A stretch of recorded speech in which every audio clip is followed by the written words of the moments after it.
terrible name, but the ambition is a good one. And we said it should at least be 25%. Countries in Latin America are levying corporate income taxes of 28% or 30%. So a minimum tax ought to be at least 25%. What did OECD do? Officially 15%, but then they had carve-outs that meant it was 12 or 13%. And so many of us worried that it would be setting a lower bound. People would be pushing that rather an initiative that was supposed to increase tax would go with the opposite. But what happened then? Trump arrived on the scene, and just like Europe capitulated on the trade agreement, on trade, Europe capitulated on the minimum tax. And so they have this new arrangement where Europe and the United States have their own systems. They call it a minimum tax for both, but they're not. And basically, American corporations are advantaged over European corporations. There is no principle on which you can defend Europe's capitulation other than power and the Ukraine war. And we should Europe should recognize that it has given up in trade and in this area its European sovereignty.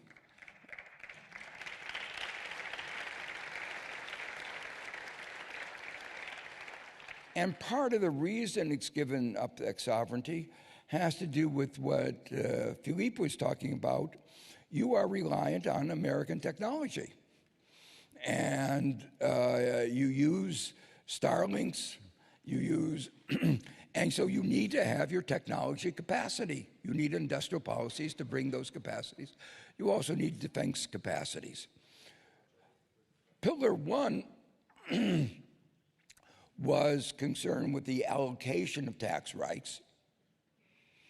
And it was supposed to be on the idea that taxation rights should be related to where the economic activity actually occurred. So if you manufactured something in a particular country, they should have the right to the value added of the manufacturing that occurred in that country.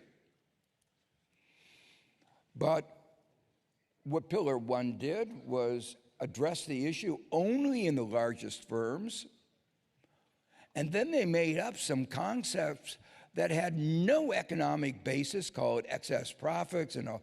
And by the time they finished all of that, essentially it made almost no difference. And particularly the developing countries where I would say where production was occurring got essentially nothing, but they had to give up. They had to give up the right to digital taxation. So they had to give up something that is going to be more and more important in the future, the taxation of digital trade. So, and probably had to give up a lot of cross-border service taxation as well. So if you looked at it over the long term, what developing countries were asked to do was make themselves worse off. So a system that was supposed to make the global tax system fairer was actually making it worse. So you might say the good news is that after the United States watered down these Pillar 1 and Pillar 2, the United States said, we're not going to sign. And so we are now in a new regime. The Africa Union went to the UN, which is the appropriate place for discussing multinational agreements, and said, let's have an international convention on trade, on taxation.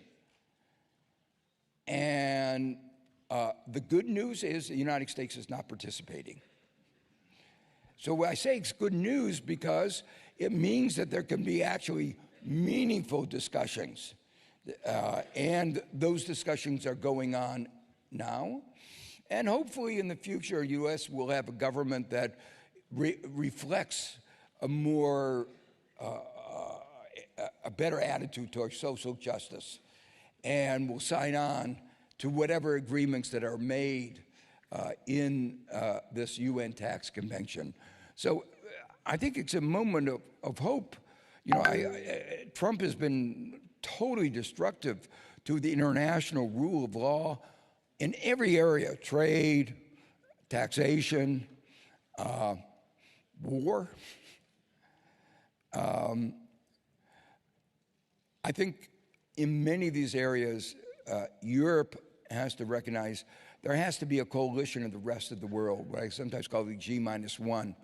That is the only way forward. And then hopefully U.S.